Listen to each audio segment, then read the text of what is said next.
ਧੰਨ ਵਾਹਿਗੁਰੂ ਸਾਹਿਬ ਜੀਓ। ਫਰੀਦਾ ਜਿਨ ਲੋਇਣ ਜਗ ਮੋਹਿਆ, ਸੇ ਲੋਇਣ ਮੈਂ ਡਿਠ। ਕੱਜਲ ਰੇਖ ਨਾ ਸਹਿੰਦਿਆਂ, ਸੇ ਪੰਖੀ ਸੋਏ ਬੈਠ। ਕੱਜਲ ਰੇਖ ਨਾ ਸਹਿੰਦਿਆਂ, ਸੇ ਪੰਖੀ ਸੋਏ ਬੈਠ। ਸਾਹਿਬਾਂ ਦੀ ਪਾਵਨ ਪਵਿੱਤਰ ਹਜ਼ੂਰੀ ਅੰਦਰ ਸੁਭਾਏਮਾਨ ਸਤਸੰਗੀ ਜਨੋ, ਵੱਡ ਭਾਗੇ ਖਾਂ। ਨਿਤਾ ਪ੍ਰਤੀ ਦੀ ਤਰ੍ਹਾਂ ਸਤਿਗੁਰੂ ਜੀ ਦੀ ਗੋਦ ਵਿੱਚ ਬੈਠ ਕੇ ਪ੍ਰੇਮ ਭਾਵਨਾ ਦੇ ਨਾਲ ਰੱਬੀ ਬਾਣੀ ਦਾ ਕੀਰਤਨ ਆਪ ਜੀ ਨੇ ਸਰਵਣ ਕੀਤਾ। ਸਤਿਗੁਰ ਦਾਤਾ ਕਿਰਪਾ ਕਰੇ, ਪੜ੍ਹੀ ਸੁਣੀ ਬਾਣੀ ਸਾਡੇ ਹਿਰਦੇ ਦਾ ਸ਼ਿੰਗਾਰ ਬਣ ਜਾਏ ਤੇ ਬਾਣੀ ਅਨੁਸਾਰ ਸਾਨੂੰ ਜੀਵਨ ਜਿਉਣ ਦਾ ਚੱਜ ਆਚਾਰ ਆ ਜਾਏ। ਆਓ ਸਤਿਗੁਰ ਕਿਰਪਾ ਕਰੇ, ਲੜੀਵਾਰ ਭਗਤ ਫਰੀਦ ਜੀ ਦੇ ਪਾਵਨ ਬਚਨ ਜੋ ਸਤਿਗੁਰੂ ਧੰਨ ਗੁਰੂ ਗ੍ਰੰਥ ਸਾਹਿਬ ਮਹਾਰਾਜ ਜੀ ਦੀ ਬਾਣੀ ਦੇ ਅੰਦਰ ਸਲੋਕਾਂ ਦੇ ਰੂਪ ਦੇ ਵਿੱਚ ਆਪਾਂ ਪੜ੍ਹਦੇ ਸੁਣਦੇ ਅਕਸਰ ਰਹਿੰਦੇ ਹਾਂ। ਉਹਨਾਂ ਦੇ ਵਿਚਾਰ ਆਰੰਭਣ ਤੋਂ ਪਹਿਲਾਂ ਸਾਹਿਬਾਂ ਤੋਂ ਅਸੀਸ ਲਈਏ ਤੇ ਸਾਹਿਬਾਂ ਦੇ ਚਰਨਾਂ 'ਚ ਬੇਨਤੀ ਕਰੀਏ, ਜਿਉਂ ਬੁਲਾਵੈ ਤਿਉਂ ਬੋਲੇ ਸੁਆਮੀ, ਕੁਦਰਤ ਕਵਣ ਹਮਾਰੀ, ਸਾਧ ਸੰਗ ਨਾਨਕ ਜਸ ਗਾਇਓ, ਜੋ ਪ੍ਰਭ ਕੀ ਅਤ ਪਿਆਰੀ। ਜਿਵੇਂ ਉਹਨੂੰ ਭਾਉਂਦਾ ਉਵੇਂ ਉਹ ਬੁਲਾਵੇ ਤੇ ਆਪਾਂ ਉਸ ਅਨੁਸਾਰ ਬੋਲ ਸਕੀਏ, ਵਿਚਾਰ ਸਕੀਏ। ਗੁਰਫਤਿਹ ਦੀ ਸਾਂਝ ਪਾਓ। ਪਿਆਰ ਸਤਿਕਾਰ ਦੇ ਨਾਲ ਇੱਕੇ ਵਾਰੀ ਕਹਿਣ ਤੇ ਹੱਥ ਜੋੜ ਆਖੋ ਜੀ, ਵਾਹਿਗੁਰੂ ਜੀ ਕਾ ਖਾਲਸਾ, ਵਾਹਿਗੁਰੂ ਜੀ ਕੀ ਫਤਿਹ। 14 ਨੰਬਰ ਸਲੋਕ ਭਗਤ ਫਰੀਦ ਜੀ ਦਾ ਆਪ ਜੀ ਨੇ ਸਰਵਣ ਕੀਤਾ।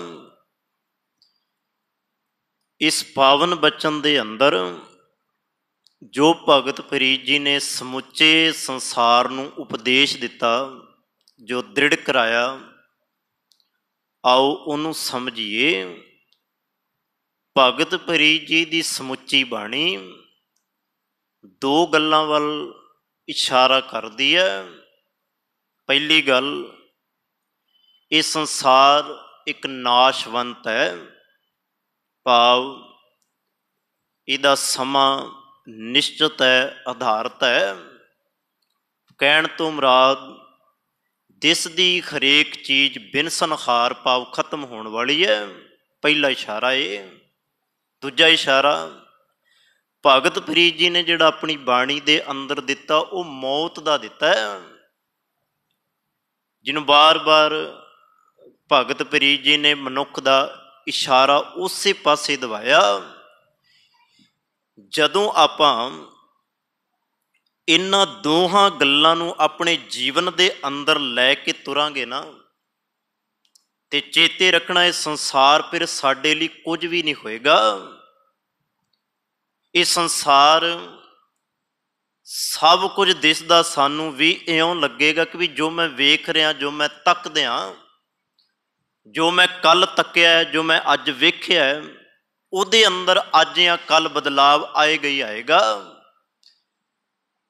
ਇਸ ਬਚਨ ਦੇ ਅੰਦਰ ਭਗਤ ਫਰੀਦ ਜੀ ਕਹਿੰਦੇ, ਫਰੀਦਾ ਜਿਨ ਲੋਇਣ ਜਗ ਮੁਖਿਆ, ਸੇ ਲੋਇਣ ਮੈਂ ਡਿਠ।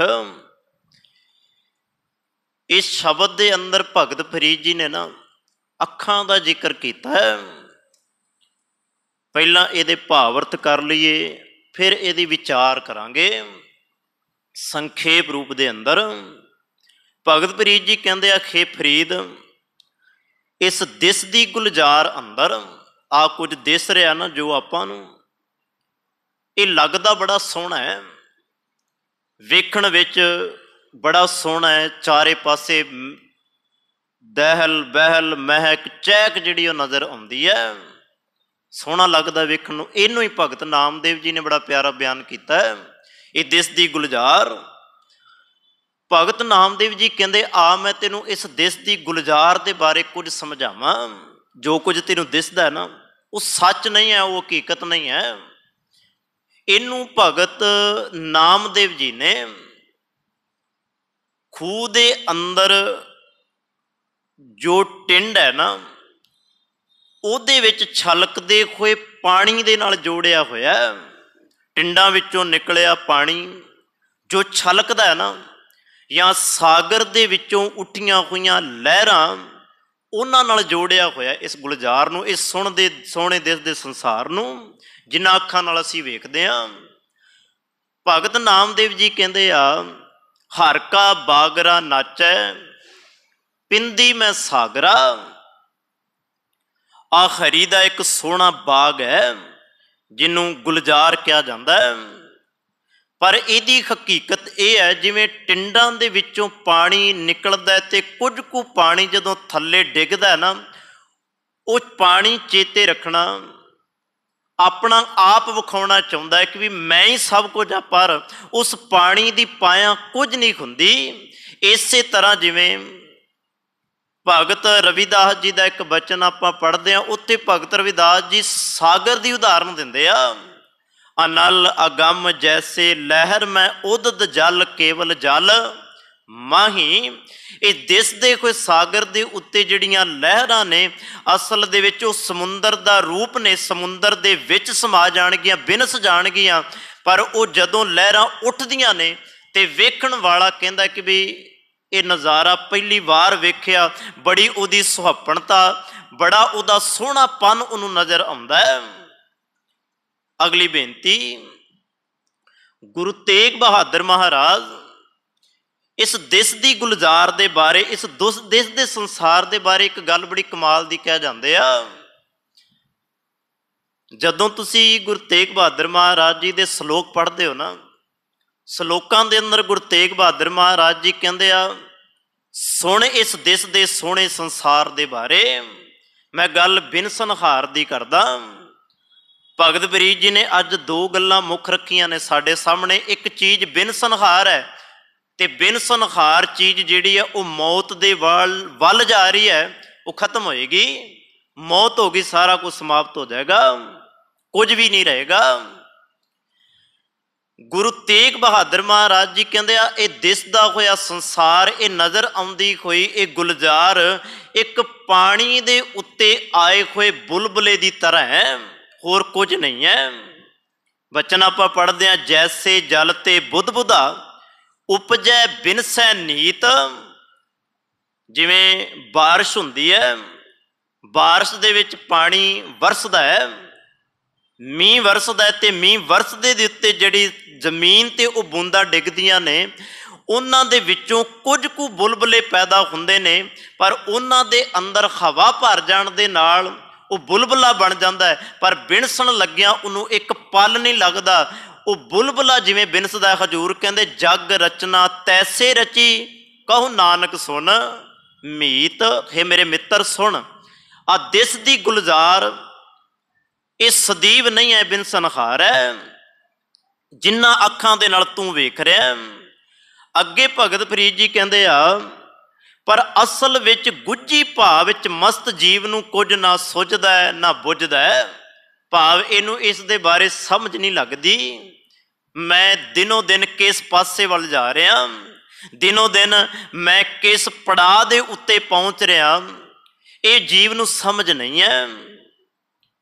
ਕਹਿਣ ਤੋਂ ਭਾਵ ਇਹ ਹੈ ਕਿ ਜਿਹੜਾ ਜੀਵ ਇਸ ਸੰਸਾਰ ਨੂੰ ਵੇਖ ਰਿਹਾ ਨਾ, ਉਹ ਸਿਰਫ ਸੰਸਾਰ ਦੀ ਸੁਹੱਪਣਤਾ ਨੂੰ ਵੇਖ ਰਿਹਾ ਹੈ, ਤੇ ਸੁਹੱਪਣਤਾ ਨੂੰ ਵੇਖ ਕੇ ਹੀ ਆਪਣੇ ਜਿਉਣ ਦੇ ਅੰਦਾਜ਼ੇ ਲਾਈ ਜਾ ਰਿਹਾ ਹੈ। ਬਸ ਇਸੇ ਗੱਲ ਦੀ ਸੂਝ ਬੂਝ ਨਹੀਂ ਹੈ। ਤੇ ਹਜੂਰ ਕਹਿੰਦੇ ਆ ਸੰਸਾਰ ਨੂੰ ਵੇਖ ਕੇ, ਆਪਣੇ ਇਸ ਸੰਸਾਰ ਦੀ ਸੁਹੱਪਣਤਾ ਨੂੰ ਵੇਖ ਕੇ ਆਪਣੇ ਜਿਉਣ ਦੀਆਂ ਸੋਝੀਆਂ ਬੋਝੀਆਂ ਨਾ ਲੜਾਈ ਜਾ, ਆਪਣੇ ਮਨ ਨੂੰ, ਦਿਮਾਗ ਨੂੰ ਨਾ ਲੜਾਈ ਜਾ। ਕਦੇ ਧਿਆਨ ਦੇ ਨਾਲ, ਮਨ ਦੇ ਨਾਲ ਵੇਖ, ਜੋ ਦਿਸਦਾ ਉਹ ਸੱਚ ਨਹੀਂ ਹੈ।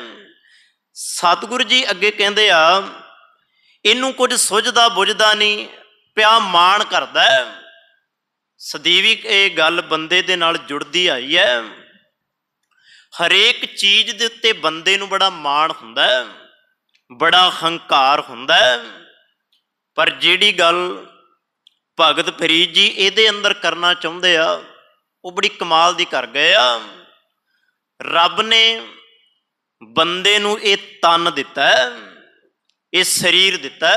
ਹੁਣ ਧਿਆਨ ਨਾਲ ਸੁਣਿਓ, ਜਦੋਂ ਰੱਬ ਨੇ ਬੰਦੇ ਨੂੰ ਇੰਨੀ ਸੋਹਣੀ ਸਰੀਰ ਰੂਪੀ ਦਾਤ ਦਿੱਤੀ ਹੈ ਨਾ, ਤੇ ਇਸ ਦਾਤ ਦੇ ਅੰਦਰ ਹੋਰ ਕਮਾਲ ਦੀਆਂ ਦਾਤਾਂ ਬੰਦੇ ਨੂੰ ਦਿੱਤੀਆਂ ਨੇ। ਗੁਰੂ ਅਰਜਨ ਦੇਵ ਮਹਾਰਾਜ ਜੀ ਨੇ ਇਸ ਗੱਲ ਦਾ ਜ਼ਿਕਰ ਕੀਤਾ ਆਪਣੀ ਬਾਣੀ ਦੇ ਅੰਦਰ। ਸਤਿਗੁਰੂ ਜੀ ਕਹਿੰਦੇ, ਪਹਿਲੀ ਗੱਲ ਤੇ ਇਹ ਸਮਝ ਕਿ ਰੱਬ ਨੇ ਤੈਨੂੰ ਤਨ ਰੂਪੀ ਦਾਤ ਦਿੱਤੀ ਹੈ, ਉਸ ਤੋਂ ਵੱਧ ਇਹਦੇ ਅੰਦਰ ਜਿਹੜੀਆਂ ਦਾਤਾਂ ਬਾ ਕੀਮਤੀ ਟਿਕਾਈਆਂ ਨੇ, ਉਹ ਵੀ ਕਮਾਲ ਦੀਆਂ ਨੇ। ਹੁਣ ਗੁਰੂ ਅਰਜਨ ਦੇਵ ਮਹਾਰਾਜ ਉਹਨਾਂ ਦਾਤਾਂ ਦਾ ਜ਼ਿਕਰ ਕਰਦਾ ਜਿਨ੍ਹਾਂ ਤੇ ਬੰਦਾ ਮਾਣ ਕਰਦਾ, ਜਿਨ੍ਹਾਂ ਤੇ ਬੰਦਾ ਹੰਕਾਰੀ ਹੋ ਜਾਂਦਾ।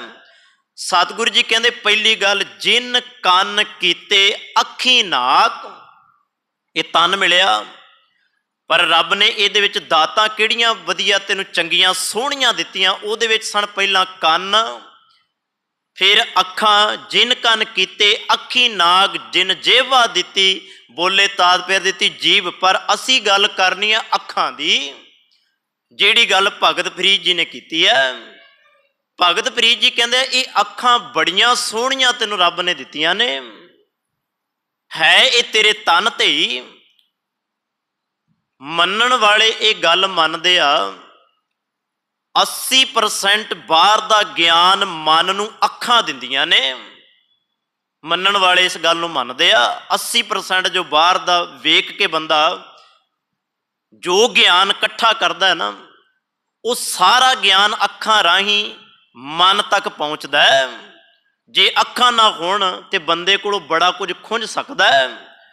ਨਾ ਬੰਦਾ ਇਹ ਜੋ ਦਿਸਦਾ ਹੈ ਇਹਨੂੰ ਤਾਂ ਬਿਲਕੁਲ ਹੀ ਨਹੀਂ ਵੇਖ ਸਕਦਾ। ਸੁਰੋ ਵਿਚਾਰ ਭਗਤ ਫਰੀਦ ਜੀ ਕਹਿੰਦੇ ਆ, ਜਿਨ ਲੋਇਣ ਜਗ ਮੋਹਿਆ ਸੇ ਲੋਇਣ ਮੈਂ ਡਿਠ। ਅੱਗੇ ਇਹਦੇ ਅਰਥ ਕਰਦਿਆਂ ਕਹਿੰਦੇ ਆ, ਇਸ ਬੰਦੇ ਨੇ ਇਸ ਤਨ ਤੇ ਮਾਣ ਕੀਤਾ, ਆਪਣੀਆਂ ਅੱਖਾਂ ਤੇ ਮਾਣ ਕੀਤਾ ਕਿ ਮੈਨੂੰ ਰੱਬ ਨੇ ਅੱਖਾਂ ਦਿੱਤੀਆਂ, ਮੈਨੂੰ ਬੜਾ ਕੁਝ ਦਿਸਦਾ ਹੈ। ਪਰ ਅੱਗੇ ਪਤਾ ਕੀ ਕਹਿੰਦੇ, ਪਰ ਮਾਣ ਕਾਹਦਾ, ਜਿਹੜੀਆਂ ਸੋਹਣੀਆਂ ਅੱਖਾਂ ਨੇ ਜਗਤ ਨੂੰ ਮੋਹ ਰੱਖਿਆ ਸੀ, ਜਿਹੜੀਆਂ ਅੱਖਾਂ ਦੇ ਰਾਹੀਂ ਇਹ ਸੰਸਾਰ ਨੂੰ ਮੋਹਿਆ ਹੋਇਆ ਸੀ। ਹਜੂਰ ਕਹਿੰਦੇ ਆ, ਉਹ ਅੱਖਾਂ ਮੈਂ ਵੀ ਵੇਖੀਆਂ ਨੇ। ਹੁਣ ਧੰਨ ਗੁਰੂ ਗ੍ਰੰਥ ਸਾਹਿਬ ਮਹਾਰਾਜ ਜੀ ਦੀ ਬਾਣੀ ਦੇ ਅੰਦਰ ਜਦੋਂ ਇਹਨਾਂ ਅੱਖੜੀਆਂ ਦੀ ਗੱਲ ਆਉਂਦੀ ਹੈ, ਜਦੋਂ ਇਹਨਾਂ ਨੇਤਰਾਂ ਦੀ ਗੱਲ ਆਉਂਦੀ ਹੈ, ਜਦੋਂ ਇਹਨਾਂ ਲੋਇਣਾਂ ਦੀ ਗੱਲ ਆਉਂਦੀ ਹੈ, ਤੇ ਗੁਰੂ ਅਮਰਦਾਸ ਮਹਾਰਾਜ ਕਹਿੰਦੇ ਆ, ਬੰਦਿਆ ਰੱਬ ਨੇ ਬੜੀ ਸੋਹਣੀ ਤੇ ਬਾਕਮਾਲ ਦੀ ਤੈਨੂੰ ਇੱਕ ਦਾਤ ਦਿੱਤੀ, ਉਹ ਸਨ ਅੱਖਾਂ। ਪਰ ਇਹਨਾਂ ਅੱਖਾਂ ਦੇ ਰਾਹੀਂ ਤੂੰ ਕਰਨਾ ਕੀ ਹੈ? ਆ ਮੈਂ ਤੈਨੂੰ ਸਿਰਫ ਇਹ ਸਮਝਾਉਣਾ ਚਾਹੁੰਦਾ। ਗੁਰੂ ਅਮਰਦਾਸ ਮਹਾਰਾਜ ਜੀ ਦਾ ਇੱਕ ਬਚਨ ਆਪਾਂ ਪੜ੍ਹਦੇ ਹਾਂ, ਇਹ ਨੇਤਰੋ ਮੇਰਿਓ, ਨੇਤਰ ਕਹਿੰਦੇ ਅੱਖਾਂ ਨੂੰ, ਇਹ ਨੇਤਰੋ ਮੇਰਿਓ ਹਰ ਤੁਮੈ ਜੋਤ ਧਰੀ। ਹਰੀ ਪਰਮਾਤਮਾ ਨੇ ਆਪਣਾ ਆਪ ਇਹਨਾਂ ਅੱਖਾਂ ਵਿੱਚ ਟਿਕਾਇਆ ਹੋਇਆ। ਹਰੀ ਪਰਮਾਤਮਾ ਨੇ ਆਪਣੀ ਜੋਤ ਨੂੰ ਇਹਦੇ ਵਿੱਚ ਟਿਕਾਇਆ ਹੋਇਆ। ਪਰ ਤੂੰ ਇੱਕ ਕੰਮ ਕਰ, ਕੱਲਾ ਇਹ ਨਾਸ਼ਵੰਤ ਸੰਸਾਰ ਹੀ ਨਾ ਵੇਖੀ ਜਾ, ਕੱਲਾ ਇਸ ਸੰਸਾਰ ਦੀ ਸੁਹੱਪਣਤਾ ਨੂੰ ਨਾ ਵੇਖੀ ਜਾ। ਇੱਕ ਕੰਮ ਕਰ, ਇਹ ਨੇਤਰੋ ਮੇਰੇ ਹਰ ਤੁਮੈ ਜੋਤ ਧਰੀ, ਹਰ ਬਿਨ ਅਵਰ ਨਾ ਦੇਖੋ ਕੋਈ, ਹਰ ਬਿਨ ਅਵਰ ਨਾ ਦੇਖੋ ਕੋਈ, ਨਦਰੀ ਖਰ ਨੇ ਹਾਲਿਆ। ਇਹ ਵਿਸ ਸੰਸਾਰ ਤੁਮ ਦੇਖਦੇ। ਆ ਜਿਹੜਾ ਜਿੰਨਾ ਵੀ ਵਿਸ਼ ਸੰਸਾਰ ਤੂੰ ਵੇਖਦਾ ਹੈ ਨਾ, ਹਜੂਰ ਪਤਾ ਕੀ ਕਹਿੰਦੇ, ਗੁਰੂ ਅਮਰਦਾਸ ਮਹਾਰਾਜ ਕਹਿੰਦੇ, ਇਹ ਵਿਸ਼ ਸੰਸਾਰ ਤੁਮ ਦੇਖਦੇ, ਇਹ ਹਰ ਕਾ ਰੂਪ ਹੈ, ਹਰ ਰੂਪ ਨਦਰੀ ਆਇਆ। ਹੁਣ ਤੈनू रब ने इन्नी सोहनी ते इन्नी चंगी जे दात दिती है ना, इस दात दे नाल कल्ला किसे नू भरमाउणा ही ना सिख, या इन्हां अखां दे नाल तू किसे नू भरमा लिया, किसे नू जित लिया। हजूर कहंदे इस तरह ना कर। ये विस सविस दा अर्थ वैसे दो पक्षां दे विच जोड़िया जांदा है। एक विष कहंदे आ जहर नू, ते एक विष इत्थे विद्वान अर्थ करदे आ इहदा अर्थ है संसार। इत्थे संसार अर्थ करांगे आपां। ये विष संसार तुम देख दे, ये हर का रूप है, हर रूप नदरी आया। कह नानक ये नेत्र अंध से। सतगुरु जी कहते ये अखां भी चंगियां बन जाणगियां जे ये किते दिंब दृष्टि दे नाल वेखण, भाव मन सोच दे नाल वेखण। सतगुरु फिर मैं की वेखां इन्हां अखां दे नाल कि मेरियां अखां तेरे दर प्रवान हो जाण। मैं इहो जिहा की तक्कां इन्हां अखां दे नाल कि भी ये अखां तेरे लेखे लग जाण। सतगुरु गुरु ग्रंथ साहिब महाराज जी की बाणी में एक बचन पढ़ते हैं, जिन्हां दिसंदड़ियां, दिसंदड़ियां का अर्थ भी हुंदा वेखना, भाव इन्हां अखां दे नाल। जिन्हां दिसंदड़ियां दुरमत वंझै मित्र असाडड़े सही, तू उन्हां मित्रां नूं तक, उन्हां सज्जणां नूं तक। सतगुरु जी कहते जिन्हां नूं वेखण दे नाल अंदर दी दुरमत भांडा दूर हो जाए, भाव अंदर दी मैल खत्म हो जाए। इन्हां अखां दे अंदर वसदी हुई मैल, इन्हां अखां दे अंदर आए विकार हजूर कहते दूर हो जाण, इहो जे मित्रां नूं तक। हुण सतगुरु धन गुरु ग्रंथ साहिब महाराज जी की बाणी ने यह पहला पक्ष अखां दा साडे सामने रखिया। इन्हां अखां दे अंदर रब वसदा है, रब दी जोत वसदी है। एक बेनती होर करदे हां, कलियां मनुख नूं दित्तियां होईयां अखां दे विच ही रब दी जोत नहीं वसदी। गुरु नानक महाराज जी ने इस गल दा प्रतक सबूत दिता है बाणी दे अंदर। कह लगे ये जोत कली बंदे दे अंदर ही नहीं नेत्रा अंदर पाई, हजूर ने तां सब मैं जोत जोत है सोए तिसदा चानण, सब मैं चानण होए दी गल कीती है। कि भी जो दिसदा है, जिन्नियां अखां दिसदियां ने सब दे अंदर परमात्मा ही वसदा है। जे तू वेखना है रब वेख। सच विच जिन्हां ने इन्हां अखां दे राही रब नूं वेखिया ना, उन्हां दियां अखां रब दे घर भी प्रवान हो गईयां। इउं कहण तो भाव यह है कि भी उन्हां दा वेखना प्रवान हो गया। क्योंकि उन्हां की वेखिया, उन्हां सिर्फ गुरु वेखिया, उन्हां सिर्फ निरंकार वेखिया, ते निरंकार तक के निरंकार नूं वेख के उन्हां ने बोल के। सतगुरु जी कहंदे से अखड़ियां बेअन, बचन आपां पढ़दे हां बाणी दे अंदर, वो अखां बयान हो गईयां, भाव प्रवान हो गईयां। से अखड़ियां बेअन जिन्नी डसंदो मां पिरी। उन्हां ने जदों वेखिया ना, ते भाई नंद लाल जी का एक बड़ा प्यारा बचन आपां पढ़दे हां गजल दे रूप दे विच। जदों तुसीं उन्हां दीयां गजलां पढ़दे हो, 6 नंबर गजल, उहदे विच भाई नंद लाल जी एक बड़ा प्यारा जिक्र कर जांदे आ। कहंदे आ मैनूं किसे ने पुछया गुरु गोबिंद सिंह महाराज नूं किस तरह तुसीं तकदे हो। ते भाई नंद लाल जी दे इतिहास नूं पढ़दियां एक गल समझ लगदी है। एक दिन आप जी दे नाल मैं गल साझी कीती सी, पर जिहड़ियां अखां बयान ने, जिन्हां नूं सच विच रब ही रब नज़र आउंदा है, गुरु ही गुरु नज़र आउंदा है, वो अखां भाई नंद लाल जी वर्गियां अखां ने। ते होणियां भी अखां इहो जिहियां ही चाहीदियां ने साडीआं। कहंदे एक दिन धन गुरु गोबिंद सिंह महाराज अपने केसां नूं हरिया पे करदे आ। भाव अपनी भाषा दे अंदर आपां इनू इस तरह कहने आ कि भी केसां नूं सुकाउणा। पर जिहड़े पंजाबी बोले ने निहंग सिंघां दे, मैं बेनती करां जदों तुसीं गुरमत मारतंड पढ़दे हो, भाई कान सिंह नाभा जी का लिखिया होया। भाई कान सिंह नाभा जी ने जिहड़े निहंग सिंघां दे बोले आ ना, उन्हां सारियां बोलां दा जिक्र किया होया। वो इस गल नूं दर्शाउंदे आ, ਬੇਨਤੀ ਕਰਨ ਲੱਗਾ ਸਾਂ। ਇੱਕ ਦਿਨ ਧੰਨ ਗੁਰੂ ਗੋਬਿੰਦ ਸਿੰਘ ਮਹਾਰਾਜ ਆਪਣੇ ਕੇਸਾਂ ਨੂੰ ਹਰਿਆ ਪਏ ਕਰਦੇ ਆ ਤੇ ਭਾਈ ਨੰਦ ਲਾਲ ਪਿੱਛੇ ਇੱਕ ਦਰਵਾਜ਼ੇ ਦੇ ਓਹਲੇ ਖਲੋ ਕੇ ਧੰਨ ਗੁਰੂ ਗੋਬਿੰਦ ਸਿੰਘ ਮਹਾਰਾਜ ਜੀ ਦੇ ਕੇਸਾਂ ਨੂੰ ਤੱਕਦੇ ਆ। ਤੱਕਣਾ ਭਾਵ ਵੇਖਣਾ, ਵੇਖਦੇ ਆ। ਜਦੋਂ ਸਤਿਗੁਰ ਕੇਸਾਂ ਨੂੰ ਹਰਿਆ ਪਏ ਕਰਦੇ ਆ, ਭਾਈ ਨੰਦ ਲਾਲ ਜੀ ਬੜੇ ਧਿਆਨ ਦੇ ਨਾਲ, ਬੜੀ ਰੀਝ ਲਾ ਕੇ ਕੇਸਾਂ ਨੂੰ ਤੱਕਦੇ ਆ ਤੇ ਧੰਨ ਗੁਰੂ ਗੋਬਿੰਦ ਸਿੰਘ ਮਹਾਰਾਜ ਜੀ ਦੀ ਨਜ਼ਰ ਪਿੱਛੇ ਜਾਂਦੀ ਹੈ। ਪਿੱਛੇ ਕੋਈ ਖੜਾ ਹੈ ਤੇ ਖੜਾ ਹੈ ਭਾਈ ਨੰਦ ਲਾਲ ਜੀ। ਗੁਰੂ ਘਰ ਦੇ ਵਿੱਚ ਜਿਨ੍ਹਾਂ ਦਾ ਅਥਾਹ ਪ੍ਰੇਮ, ਬੜਾ ਸਤਿਕਾਰ ਹੈ, ਜਿਨ੍ਹਾਂ ਦਾ ਗੁਰੂ ਘਰ ਦੇ ਵਿਦਵਾਨ ਨੇ, ਗੁਰਸਿੱਖ ਪਿਆਰੇ ਨੇ। ਧੰਨ ਗੁਰੂ ਗੋਬਿੰਦ ਸਿੰਘ ਮਹਾਰਾਜ ਜੀ ਨੇ ਆਪਣੇ ਕੋਲ ਬੁਲਾ ਕੇ ਆਖਿਆ, ਭਾਈ ਨੰਦ ਲਾਲ ਜੀ ਦੂਰ ਕਿਉਂ ਖੜੇ ਹੋ, ਨੇੜੇ ਆਵੋ। ਨੇੜੇ ਆਏ ਤੇ ਹਜੂਰ ਨੇ ਇੱਕ ਗੱਲ ਆਖੀ, ਭਾਈ ਨੰਦ ਲਾਲ ਤੁਸੀਂ ਕੀ ਤੱਕਦੇ ਹੋ? ਕਹਿਣ ਲੱਗੇ ਸਤਿਗੁਰ ਮੈਂ ਤੁਹਾਡੇ ਕੇਸਾਂ ਨੂੰ ਤੱਕ ਰਿਹਾ। ਤੇ ਹਜੂਰ ਨੇ ਫਿਰ ਕਿਹਾ, ਕੇਸਾਂ ਨੂੰ ਤੱਕਦਿਆਂ ਕੁਝ ਨਜ਼ਰ ਆਇਆ? ਤੇ ਭਾਈ ਨੰਦ ਲਾਲ ਜੀ ਚੁੱਪ ਹੋ ਗਏ, ਬੋਲੇ ਨਹੀਂ। ਫਿਰ ਹਜੂਰ ਨੇ ਦੂਜੀ ਵਾਰ ਪੁੱਛਿਆ, ਭਾਈ ਨੰਦ ਲਾਲ ਜੀ ਚੁੱਪ ਕਿਉਂ ਹੋਏ? ਮੈਂ ਤੁਹਾਨੂੰ ਪੁੱਛ ਰਿਹਾ ਕਿ ਵੀ ਕੇਸਾਂ ਨੂੰ ਤੱਕਦਿਆਂ ਕੁਝ ਨਜ਼ਰ ਆਇਆ, ਕੁਝ ਦਿਖਿਆ? ਭਾਈ ਨੰਦ ਲਾਲ ਜੀ ਫਿਰ ਚੁੱਪ ਨੇ ਤੇ ਹਜੂਰ ਨੇ ਆਪਣੇ ਹੱਥ ਦੇ ਨਾਲ ਸਿਰ ਨੂੰ ਉੱਤੇ ਕਰਕੇ ਉਹਨਾਂ ਨੂੰ ਆਖਿਆ, ਬੋਲੋ ਮੈਂ ਤੁਹਾਨੂੰ ਕੁਝ ਪੁੱਛਦਾ। ਤੇ ਨੇਤਰ ਭਰੇ ਹੋਏ ਸਨ ਭਾਈ ਨੰਦ ਲਾਲ ਜੀ ਦੇ। ਸਤਿਗੁਰੂ ਜੀ ਨੂੰ ਇੱਕ ਗੱਲ ਕਹਿੰਦਾ, ਹਜੂਰ ਜਦੋਂ ਮੈਂ ਤੁਹਾਡੇ ਕੇਸਾਂ ਨੂੰ ਤੱਕਦਾ ਸਾਂ ਤਾਂ ਮੈਨੂੰ ਦੋ ਜਹਾਨਾਂ ਦੇ ਦਰਸ਼ਨ ਹੁੰਦੇ ਆ। ਵੇਖੋ, ਇੱਕ ਗੁਰਸਿੱਖ ਗੁਰੂ ਘਰ ਦਾ, ਜਿਹਨੂੰ ਨੇਤਰ ਉਹਨੂੰ ਵੀ ਮਿਲਿਆ, ਅੱਖਾਂ ਉਹਦੇ ਕੋਲ ਵੀ ਨੇ, ਪਰ ਚੇਤੇ ਰੱਖਣਾ ਆ ਬਚਨ ਜਿਹੜਾ ਤੁਹਾਡੇ ਨਾਲ ਮੈਂ ਸਾਂਝਾ ਕੀਤਾ, ਸੇ ਅੱਖੜੀਆਂ ਬਿਆਨ ਜਿੰਨੀ ਡਿਸੰਦੋ ਮਾਂ ਪਿਰੀ, ਲੋਇਣ ਹੋਣ ਅੱਖਾਂ ਹੋਣ ਨੇਤਰ ਹੋਣ। ਉਹਨਾਂ ਨੇਤਰਾਂ ਦੇ ਵਿੱਚੋਂ ਜਦੋਂ ਉਹ ਗੁਰੂ ਦੇ ਕੇਸਾਂ ਨੂੰ ਵੀ ਤੱਕੇ ਤੇ ਗੁਰੂ ਦੇ ਕੇਸਾਂ ਦੇ ਵਿੱਚੋਂ ਵੀ ਉਹਨੂੰ ਦੋ ਜਹਾਨਾਂ ਦੇ ਦਰਸ਼ਨ ਹੋਣ, ਐਸਾ ਹੋਵੇ ਭਾਈ ਨੰਦ ਲਾਲ ਜੀ ਵਰਗੀ ਅੱਖ ਵਾਲਾ।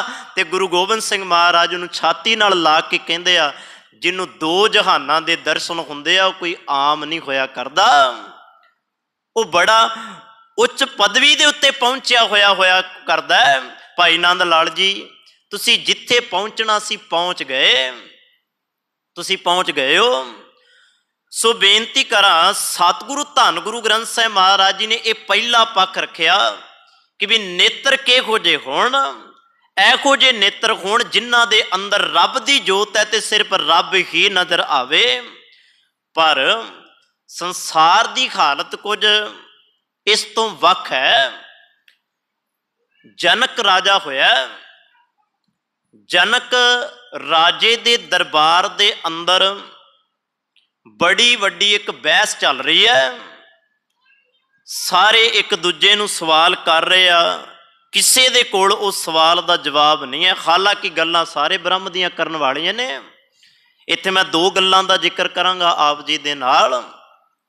ਇੱਕ ਬ੍ਰਹਮ ਨੂੰ ਵੇਖਣ ਵਾਲਾ, ਇੱਕ ਸਿਰਫ ਸੰਸਾਰ ਨੂੰ ਵੇਖਣ ਵਾਲਾ। ਕਹਿੰਦੇ ਜਨਕ ਰਾਜੇ ਦੇ ਦਰਬਾਰ ਵਿੱਚ ਜਦੋਂ ਬਹਿਸ ਚੱਲਦੀ ਹੈ ਤੇ ਉਸੇ ਦਰਬਾਰ ਦੇ ਅੰਦਰ ਅਸ਼ਟਾਵਕਰ ਆਉਂਦਾ। ਸ਼ਾਇਦ ਤੁਸੀਂ ਨਾਮ ਸੁਣਿਆ ਹੋਵੇ ਅਸ਼ਟਾਵਕਰ। ਅਸ਼ਟ ਦਾ ਅਰਥ ਹੁੰਦਾ ਹੈ 8। ਕਹਿਣ ਤੋਂ ਭਾਵ ਕਿ ਉਹਦੇ ਸਰੀਰ ਦੇ ਅੰਦਰ ਵਲ ਪੈਂਦੇ ਸਨ, ਵਲ ਖਾ ਕੇ ਚੱਲਦਾ ਸੀ, ਉਹਨੂੰ ਕਹਿੰਦੇ ਅਸ਼ਟਾਵਕਰ। ਉਹ ਜਦੋਂ ਭਰੇ ਦਰਬਾਰ ਦੇ ਅੰਦਰ ਆ ਰਿਹਾ ਨਾ, ਸਹਿਜੇ ਸਹਿਜੇ ਤੁਰਿਆ ਆ ਰਿਹਾ, ਜਿੰਨੇ ਵੀ ਸਭਾ ਦੇ ਅੰਦਰ ਬੈਠੇ ਨੇ, ਭਾਵੇਂ ਮੰਤਰੀ ਸੰਤਰੀ, ਭਾਵੇਂ ਉਹ ਰੱਬ ਦੀਆਂ ਗੱਲਾਂ ਕਰਨ ਵਾਲੇ, ਉਹ ਪੰਡਤ ਵਿਦਵਾਨ ਜਿਹੜੇ ਵੀ ਮੁੱਲਾ ਸਨ, ਉਹ ਸਭ ਖਿੜ ਖਿੜ ਕੇ ਹੱਸਣ ਲੱਗ ਗਏ। ਜਦੋਂ ਹੱਸੇ ਨਾ, ਅਸ਼ਟਾਵਕਰ ਨੇ ਇੱਕ ਗੱਲ ਆਖੀ ਜਨਕ ਰਾਜੇ ਨੂੰ, ਕਹਿਣ ਲੱਗੇ ਜਨਕ ਰਾਜਾ, ਇਹ ਸਾਰੇ ਜਿੰਨੇ ਵੀ ਤੇਰੇ ਦਰਬਾਰ ਵਿੱਚ ਬੈਠੇ ਆ ਨਾ, ਇਹ ਚਮ ਦ੍ਰਿਸ਼ਟੀ ਵਾਲੇ ਨੇ। ਦੋ ਤਰ੍ਹਾਂ ਦੀ ਦ੍ਰਿਸ਼ਟੀ ਹੁੰਦੀ ਹੈ, ਵਿਦਵਾਨਾਂ ਨੇ ਜਿਹੜੀ ਲਿਖੀ ਸੁਣਾਈ। ਦੋ ਤਰ੍ਹਾਂ ਦੀ ਦ੍ਰਿਸ਼ਟੀ, ਉਹ ਇੱਕ ਹੁੰਦੀ ਹੈ ਚਮ ਦ੍ਰਿਸ਼ਟੀ, ਇੱਕ ਉਹ ਦ੍ਰਿਸ਼ਟੀ ਹੁੰਦੀ ਹੈ ਬ੍ਰਹਮ ਦ੍ਰਿਸ਼ਟੀ। ਇੱਕ ਦ੍ਰਿਸ਼ਟੀ ਸਿਰਫ ਤਨ ਤੱਕਦੀ ਹੈ, ਚਮ ਤੱਕਦੀ ਹੈ, ਤੇ ਇੱਕ ਦ੍ਰਿਸ਼ਟੀ ਹੈ ਜਿਹੜੀ ਬ੍ਰਹਮ ਨੂੰ ਤੱਕਦੀ ਹੈ। ਤੇ ਅਸ਼ਟਾਵਕਰ ਜਨਕ ਰਾਜੇ ਨੂੰ ਕਹਿੰਦਾ, ਰਾਜਨ ਤੇਰੇ ਦਰਬਾਰ ਦੇ ਅੰਦਰ ਕੋਈ ਐਸੀ ਅੱਖ ਨਹੀਂ ਮੈਨੂੰ ਨਜ਼ਰ ਆਉਂਦੀ ਜਿਹੜੀ ਬ੍ਰਹਮ ਦ੍ਰਿਸ਼ਟੀ ਰੱਖਦੀ ਹੋਵੇ, ਕਿਉਂਕਿ ਇਹ ਸਾਰੀਆਂ ਅੱਖਾਂ ਜਿੰਨੀਆਂ ਬੈਠੀਆਂ ਨੇ, ਭਾਵੇਂ ਉਹ ਉੱਚ ਕੋਟੀ ਦੇ ਵਿਦਵਾਨ ਨੇ, ਇਹ ਸਾਰੇ ਚਮ ਦ੍ਰਿਸ਼ਟੀ ਨੇ, ਕਿਉਂਕਿ ਮੈਨੂੰ ਲੱਗਦਾ ਇਹ ਸਿਰਫ ਜੁੜੇ ਹੀ ਚਮੜੇ ਦੇ ਨਾਲ ਨੇ। ਗੱਲਾਂ ਇਹ ਬ੍ਰਹਮ ਦੀਆਂ ਕਰਦੇ ਨੇ। ਹੁਣ ਸਾਰੇ ਜਿੰਨੇ ਵਿਦਵਾਨ ਸਨ ਪੰਡਤ, ਉਹ ਉੱਠ ਖਲੋਤੇ।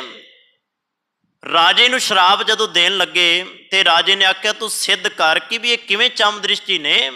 ਉਹਨੇ ਸਿੱਧ ਕਰ ਦਿੱਤਾ ਕਿ ਮੈਂ ਤੈਨੂੰ ਦੱਸ ਦਿੱਤਾ ਕਿ ਵੀ ਇਹ ਸਾਰੇ ਸਿਰਫ ਸਰੀਰ ਨੂੰ ਤੱਕਦੇ ਆ, ਇਹਨਾਂ ਨੇ ਮੇਰੇ ਤਨ ਨੂੰ ਤੱਕਿਆ, ਇਹਨਾਂ ਨੇ ਜੇ ਕਿਤੇ ਮੇਰੇ ਅੰਦਰ ਬੈਠੇ ਬ੍ਰਹਮ ਨੂੰ ਤੱਕਿਆ ਹੁੰਦਾ ਇਹ ਚਮ ਨੂੰ ਨਾ ਤੱਕਦੇ, ਕਿਉਂਕਿ ਬ੍ਰਹਮ ਤਾਂ ਇਹਨਾਂ ਦੇ ਅੰਦਰ ਵੀ ਹੈ, ਬ੍ਰਹਮ ਮੇਰੇ ਅੰਦਰ ਵੀ ਹੈ, ਮੈਂ ਇਹਨਾਂ ਦੇ ਅੰਦਰ ਬ੍ਰਹਮ ਤੱਕਦਾ, ਆਪਣੇ ਅੰਦਰ ਵੀ ਬ੍ਰਹਮ ਨੂੰ ਵੇਖਦਾ, ਪਰ ਇਹ ਮੇਰੇ ਸਿਰਫ ਚਮ ਨੂੰ ਵੇਖਦੇ ਆ, ਸਰੀਰ ਨੂੰ ਵੇਖਦੇ ਆ, ਇਹ ਮੇਰੇ ਅੰਦਰ ਬੈਠੇ ਬ੍ਰਹਮ ਨੂੰ ਨਹੀਂ ਤੱਕਦੇ। ਇਸ ਕਰਕੇ ਇਹ ਚਮ ਦ੍ਰਿਸ਼ਟੀ ਨੇ।